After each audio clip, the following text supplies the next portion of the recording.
फिर से एक बार आपका स्वागत है मेरे YouTube चैनल पर। मैं doctor Ranjana Gupta BSc first year की सीरीज़ में कंटिन्यू कर रही हूँ अपना बीएससी फर्स्ट ईयर का lecture classification of animal kingdom. इससे पहले मैं अपना एक वीडियो शेयर कर चुकी हूँ जो शायद आपने देखा होगा। यदि आपने नहीं देखा है तो आई बटन पर जाकर आप उसको देख सकते हैं। बीएससी फर्स्ट ईयर का जो फर्स्ट पेपर है that is animal diversity. Animal diversity के अंदर जो हम डिफरेंट क्लासिफिकेशंस पढ़ते हैं प्रोटोजोआ टू एनिलिडा, तो यहाँ हमें क्योंकि उससे पहले ज़रूरत है हम एनिमल किंगडम का क्लासिफिकेशन समझें कि वो किस बेस पे क्या है, क्योंकि जब तक हमें बेसिक नहीं पता होगा तो हम क्लासिफिकेशन नहीं समझ पाएंगे। ठीक है, तो सबसे पहले classification of animal kingdom. Animal kingdom, kingdom animalia.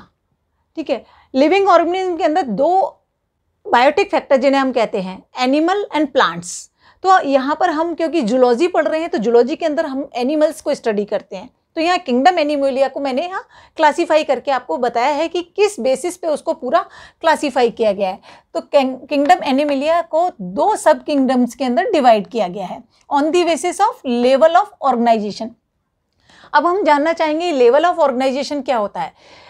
Level of organization protoplasmic level, cellular level, tissue level, organ level. जैसे जैसे प्रोटोजोआ टू एनिलिडा हम आगे बढ़ते हैं तो हम देखते हैं कि कॉम्प्लेक्सिटी बढ़ती जा रही है। एनिमल्स के अंदर जो जटिलता है वो बढ़ती जा रही है। Protozoa they are unicellular organism, एक कोशिकीय प्राणी हैं जिनका केवल जिसके अंदर कोई साइटोप्लाज्म और न्यूक्लियर प्लाज्म के अंदर डिफ्रेंशिएशन नहीं होता। प्रोटोप्लाज्मिक लेवल ऑफ, तो इनके अंदर जो लेवल ऑफ ऑर्गेनाइजेशन है that is protoplasmic level of organization. दूसरा है मेटाजोआ।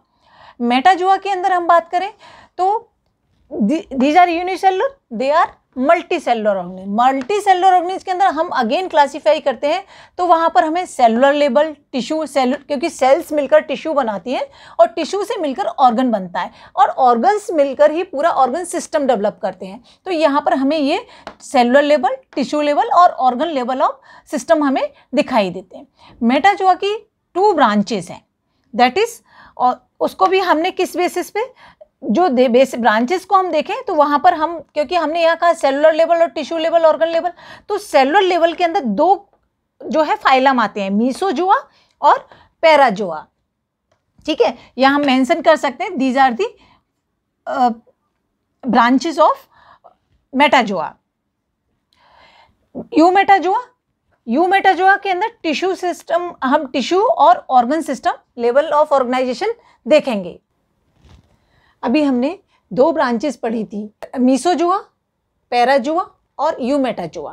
पैराजोआ के अंदर एक ही फाइलम आता है पोरीफेरा, जबकि मीसोजोआ को आगे क्लासीफाई नहीं किया गया है। यूमेटाजोआ, इसकी जो है 2 ग्रेड्स हैं on the basis of symmetry, सम्मिति के आधार पे। सम्मिति क्या होती है?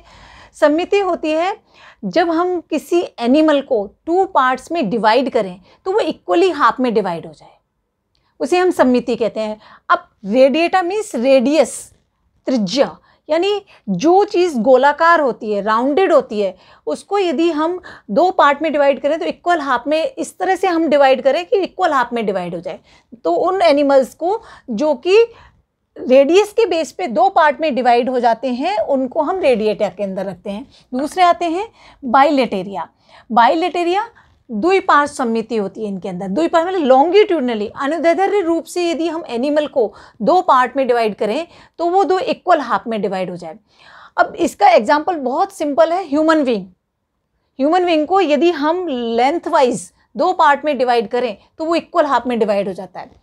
रेडिएटा के जो भी एनिमल्स हैं दे आर डिप्लोब्लास्टिक। अब डिप्लोब्लास्टिक और ट्रिप्लोब्लास्टिक क्या होता है? डिप्लोब्लास्टिक मीन्स हमारे अंदर 3 स्तर देखने को मिलते हैं। कौन कौन से?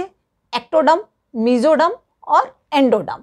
एक्टोडर्म जिसे हम अधे स्तर भी बोलते हैं, मीजोडर्म मध्य स्तर और एंडोडर्म अंतः स्तर। ठीक है, ये तीनों स्तर होते हैं जो किसी ऑर्गेनिज्म के हम यदि क्रमिक विकास देखें तो उसके अंदर हमें दिखाई देता है।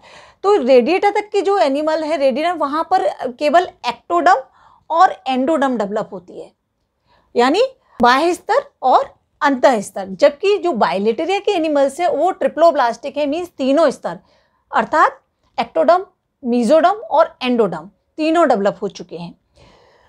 रेडिएटा में टिश्यू लेवल ऑफ ऑर्गेनाइजेशन देखने को मिलता है, मीन्स टिश्यू का जो है डेवलपमेंट हो गया, मीन्स सेल से मिलकर टिश्यूज डेवलप हो चुके हैं। यहाँ पर बाइलेटरिया के अंदर ऑर्गन्स भी डेवलप हो गए, टिश्यूज मिलकर ऑर्गन्स बनाते हैं, तो यहाँ पर ऑर्गन लेवल ऑफ डेवलपमेंट हमें दिखाई देता है।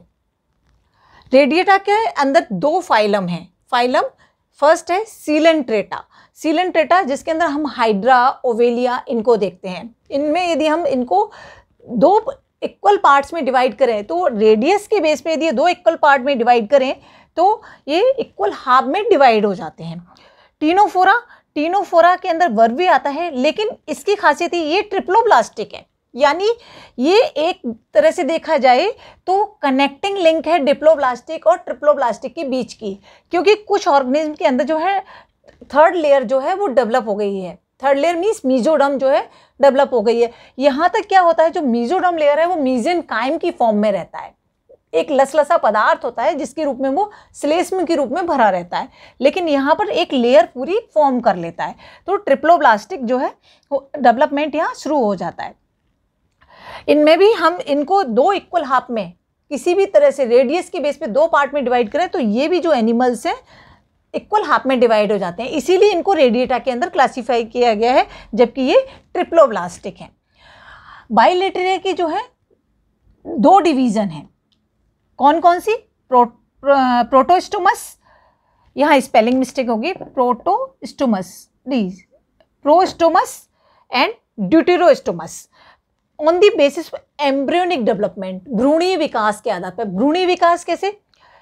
जब एम्ब्रियोनिक डेवलपमेंट होता है तो क्लीवेज होती है, विदलन की प्रक्रिया होती है। जो यूनिसेलुलर एम्ब्रियो है वो मल्टी सेलुलर ऑर्गेनिज्म के अंदर डेवलप होता है। अब मल्टी सेलुलर में जब चेंज होता है तो उसके अंदर क्लीवेज की प्रक्रिया होती है, विदलन होता है, तो सेल्स जो है वो सेल जो है वो डिवाइड, एम्ब्रियो जो डिवाइड करता रहता है, डिवाइड करते करते उसकी जो स्टेजेस आती हैं उसमें ब्लास्टुला, मोरुला, तो यानी 2 सेल, 4 सेल, 6 सेल, और जब 8 सेल पे वो पहुंच जाता है तो ब्लास्टुला स्टेज होती है। ब्लास्टुला स्टेज जब होती है तो उसके अंदर एक कैविटी डेवलप हो जाती है, दैट इज ब्लास्टोसील, जिसे हम कोरक भवन हिंदी में बोलते हैं। वहाँ पर क्या है, एक ओपनिंग रह जाती है। वो ओपनिंग जो है या तो माउथ का डेवलपमेंट करती है या एनस का डेवलपमेंट, मतलब या तो वो मुख का निर्माण करेगी या वो मलद्वार का निर्माण करेगी। अब पहले वो किसका निर्माण करती है इस पर डिपेंड करता है कि जो ऑर्गेनिज्म है वो प्रोस्टोमस है या ड्यूटेरोस्टोमस है। यदि उससे पहले यानी ब्लास्टोपोर माउथ का फॉर्मेशन करता है तब वो प्रोस्टोमस के अंदर क्लासीफाई किया जाता है, और यदि वो एनस का फॉर्मेशन करता है तब उसे हम ड्यूटेरोस्टोमस के अंदर क्लासीफाई करते हैं। ये यहाँ तक आपको समझ में आ गया होगा।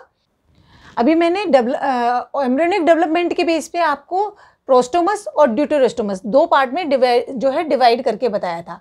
अब प्रोस्टोमस को on the basis of coelom, coelom क्या होता है?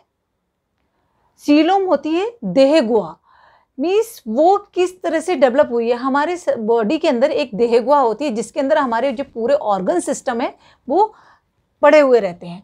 तो एनिमल्स को on the basis of coelom पर भी जो है कैटेगराइज किया गया है, एसिलोमेटा, स्यूडोसिलोमेटा, यूसिलोमेटा। एसिलोमेटा, ए का मतलब एब्सेंट, हमें हमेशा याद रखना है, ए यदि वर्ड लगाए मीन्स एब्सेंट, इसका मतलब वहाँ सीलोम है ही नहीं। इसके अंदर जो फाइलम आता है दैट इज प्लेटीहेल्मिन्थीज। प्लेटीहेल्मिन्थीज कौन से होते हैं? फ्लैट वर्म्स, चपटे कृमि जिन्हें हम कहते हैं। चपटे कृमि जैसे कि आपने नाम सुना होगा प्लेनेरिया, जिसे हम डुगेशिया भी कहते हैं, बिल्कुल जो रिबन की तरह होते हैं, फीते की तरह होते हैं। फीता कृमि भी होता है जिसे हम टीनिया सोलियम के नाम से जानते हैं। तो इनमें क्या है, सीलोम नहीं होती, बिल्कुल चपटे होते हैं।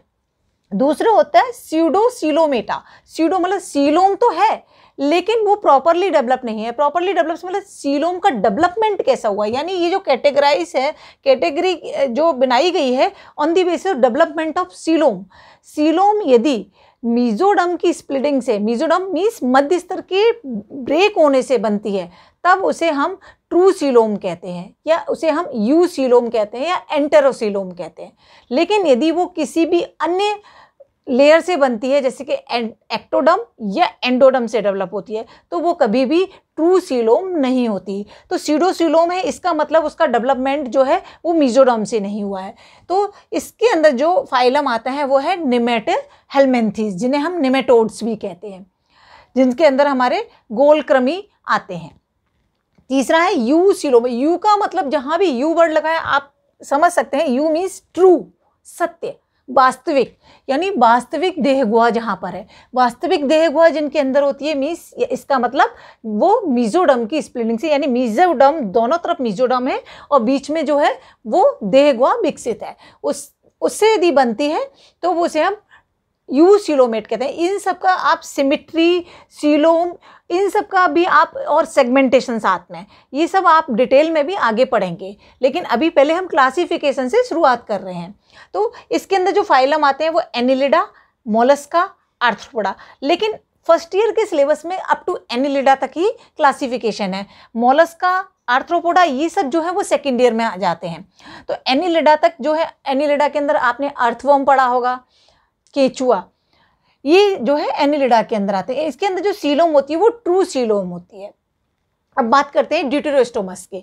ड्यूटेरोस्टोमस के अंदर जो है दो फाइलम आते हैं, कौन कौन से? इकाइनोडर्मेटा और कॉर्डेटा। इकाइनोडर्मेटा भी आप सेकेंड ईयर के अंदर पढ़ेंगे। इकाइनोडर्म्स जो होते हैं, इकाइनोडर्म्स में आपके स्टारफिश वगैरह आते हैं, इकाइनस है, स्टारफिश है, ये सब आते हैं। और कॉर्डेटा के अंदर पाइसिस से लेके पूरा मैमल्स तक, पाइसिस मीन्स फिशेज, फिशेज हैं, एम्फीबिया है, रेप्टाइल्स हैं, एब्स हैं और मैमल्स, ये सभी कॉर्डेटा के अंदर है, जो आप सभी थर्ड ईयर के अंदर पढ़ेंगे। तो ये आपका पूरा बेसिक क्लासिफिकेशन है, ये आपको अच्छे से समझ में आ गया होगा। यदि आपको कोई भी चीज़ नहीं समझ में आई हो तो आप कमेंट सेक्शन में लिखकर भेज सकते हैं, मुझसे पूछ सकते हैं, मैं आपको रेस्पॉन्ड करूँगी। Thank you so much.